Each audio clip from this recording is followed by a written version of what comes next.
Sickness from hatred, Sister Kang, China. It has been 23 days since I arrived here from Hangzhou, China. Before coming here, I have been to many hospitals for high blood pressure, angina, and fibromyoma, and I have tried all kinds of medication, changing them as needed. I especially suffered from a nameless, incurable sickness where my whole body ached and I couldn't sleep at night if I didn't take high doses of painkillers. As time passed, my drug tolerance level went up, and I kept increasing the dosage and intervals of the drugs. I got increasingly tired of living and my life dwindled away. Then, through the recommendation of people around me, I came to Korea, got an examination at a large university hospital, and tried herbal medicine. The test results from Kang University Hospital indicated that I have fibromyoma and that I have to take medication for 3 years. The cure rate is only 30%, so I began taking the medication hoping that I might be one of those in that 30%.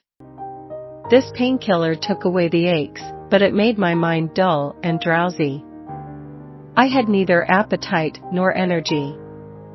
It was a downhill battle to rely on this semi-useless medication, and I felt helpless and hopeless. Then my son introduced me to this place, and I came here. I found this place very beautiful when I arrived.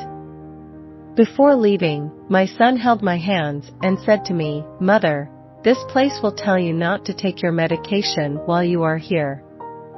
Relax and try to do what they tell you." He placed his Bible in my hands and said, "Please read it when you have some time."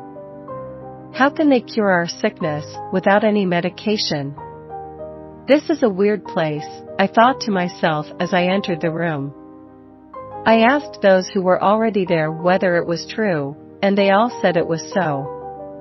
I listened to the director's first lecture that evening.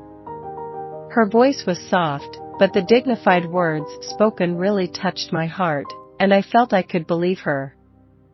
I gave up my medications and followed the regime of a fruit fast, water, exercise, morning and evening lectures.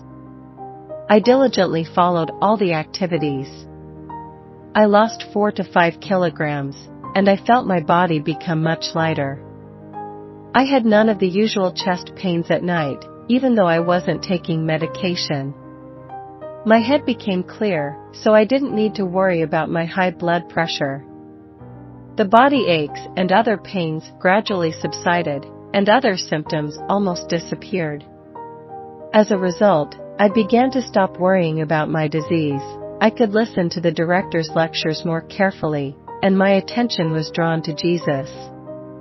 It was really confusing because I felt like a student who had come to listen to lectures, instead of a patient who had come for healing. As I became aware of the presence of God and began to feel the love of Jesus little by little, I wanted to read and hear more. I began reading the Bible verses that I heard repeatedly in the lectures, and even prayed. Finally, I was convinced and believed in my heart, this is the absolute truth.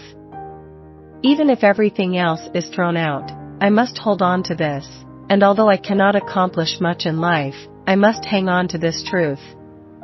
My husband had left me, and I felt the world was unjust. I had thought how pitiful my life was that I would die in my sickness, but now I felt good because I could see a new, clear purpose in my life, and I realized what I had to do with the remainder of my life. I kept on praying, saying, "Thank you. Thank you." When walking or resting, I thought about many things and wondered what went wrong with me. I had been confident that I had lived my life honestly and diligently.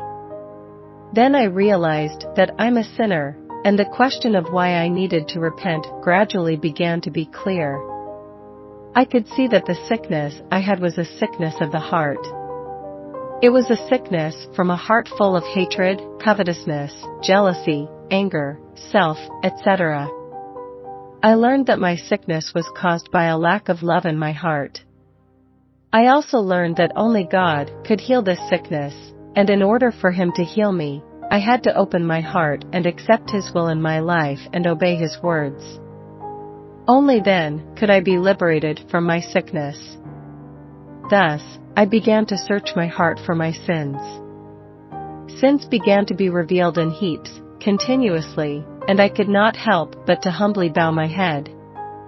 Among my many sins, the most grievous sin was forcing my son to go study abroad, so he couldn't practice his faith in God. My son had studied at a Christian university called Samyuk University in Russia. When he returned home, he practiced his faith and served the church, but I wasn't satisfied with him. I tried every possible way to make him study in another field by sending him abroad to study. My son did not resent me for that. Instead, he held on to his faith and led me to this place. He waited for me to make my own decision. I went up to the mountain right away and asked God for forgiveness and repented. I called my son, saying, "My son, I am very sorry. Please forgive me, and thank you for bringing me to this place. I am now well from my sickness." This was the first time I had ever confessed to my son that I was wrong.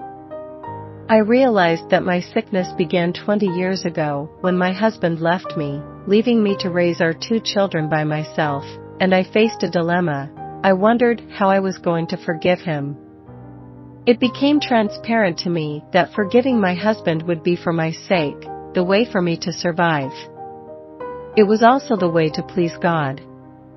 It was loud and clear that hatred and revenge belonged to Satan and not God. But how could I accept the command which says, "Love your enemies"?